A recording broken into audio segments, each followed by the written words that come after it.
मुख्यमंत्री ममता बनर्जी के घर के सामने प्रदर्शन करने के लिए मामला हुआ है और अब कोलकाता पुलिस ने केस दर्ज किया है सांसद अर्जुन सिंह के खिलाफ। कैसे देखते हैं इसको?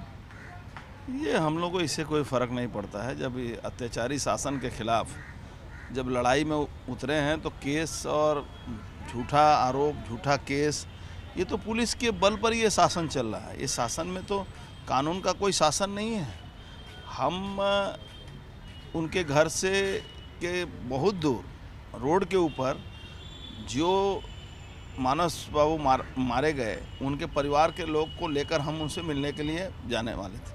हम उनसे वहाँ जस्टिस का डिमांड करने के लिए जा रहे थे कि चुनाव के दिन यह हत्या कराई गई और हमें जाने नहीं दिया गया। हमारे प्रेसिडेंट को धक्का धुक्की किया गया, हम लोग को धक्का दिया गया, हमारे सिक्योरिटी को धक्का दिया गया और वहाँ का जो डिप्टी पुलिस कमिश्नर है, शायद आकाश मघेरिया ना क्या नाम है, उसने तो हद कर दी। उसको मालूम नहीं है कि वो हम किस प्रोटोकॉल के लोग हैं और हमारे ऊपर, हमारे साथियों के ऊपर जो एमपी हैं, उनको लगता था कि वो किसी अपराधी को टान के लेके जा रहा है और इस तरह से अभद्र उसका वक्तव्य था।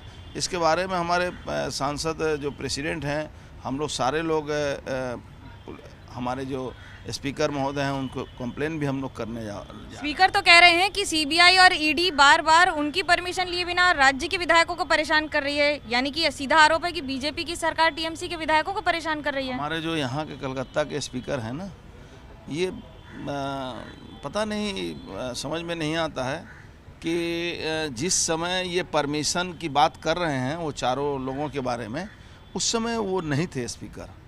उस समय सारा कस्टोडियन जो थे वो गवर्नर साहब थे, तो गवर्नर साहब ने परमिशन दिया। अब उनको कौन समझाएगा? लर्नेड व्यक्ति है, मैं उनके योग्यता पर कोई प्रश्न चिन्ह नहीं उठाता हूँ, लेकिन वो कहीं ना कहीं मजबूर हो जाते हैं माननीय ममता बनर्जी के इशारे पर, उनको करना पड़ता है। हालांकि वो बहुत लर्नेड व्यक्ति हैं, वो जानकार हैं, इसमें उनको नहीं पढ़ना चाहिए, वो नहीं इस तरह के काम कर सकते हैं। सीबीआई को और चाहे ईडी को जिस तरह से उन्होंने नोटिस दिया है, ये हमको लगता है कि कहीं ना कहीं दबाव में पड़ के वो करते हैं। भवानीपुर आप देख रहे हैं इस समय विधानसभा का उपचुनाव। भवानीपुर में मुख्यमंत्री ममता बनर्जी कैंपेन के दौरान कह रही हैं कि हमने अगर सबको भत्ता दिया है, यानी कि पंडितों को भी दिया है और मौलानाओं को भी दिया है, लेकिन बीजेपी इसमें राजनीति कर रही है।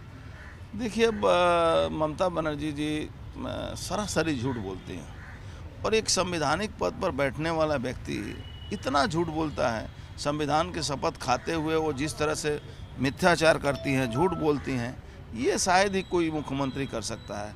जो सारे लोग मारे जा रहे हैं, 56-57 लोग मारे गए, लूट हो रहा है और बोल रही हैं कि वायलेंस नहीं हो रहा है। अब वो बोल रही हैं कि हम सबको भत्ता दे रहे हैं। भाई, आप कब भत्ता उनको दिए और कितने पंडितों को भत्ता दिया उन्होंने? मुश्किल से 8000 लोगों को भत्ता दिया, वो भी जो पंडित नहीं हैं वो भत्ता लेकर बैठे हुए हैं। तो यहाँ तो हर चीज़, भत्ता में भी करप्शन है। और जिस तरह से मौलाना मुअज्जिम को जो उन्होंने दिया, सरकारी पैसा जो उनको दे रहे हैं, ये सीधा साधा ये गैर कानूनी काम है। केंद्र में अब जातिगत गणना पर सवाल उठ गए हैं और रोक भी लगा दी है सुप्रीम कोर्ट ने। कैसे देखते हैं इसको? देखिए, सुप्रीम कोर्ट ने अगर कोई रोक लगाई है तो उसके ऊपर तो मैं टिप्पणी नहीं कर सकता हूँ। ये विचाराधीन है, जब उसका फैसला आएगा देखा जाएगा। सुप्रीम कोर्ट के विचाराधीन है, लेकिन फिलहाल बंगाल की जनता विचार करेगी विधानसभा चुनाव में। कैमरा पर्सन सूरज पांडे के साथ मनोज्ञा लोईवाल, कोलकाता, एबीपी न्यूज़।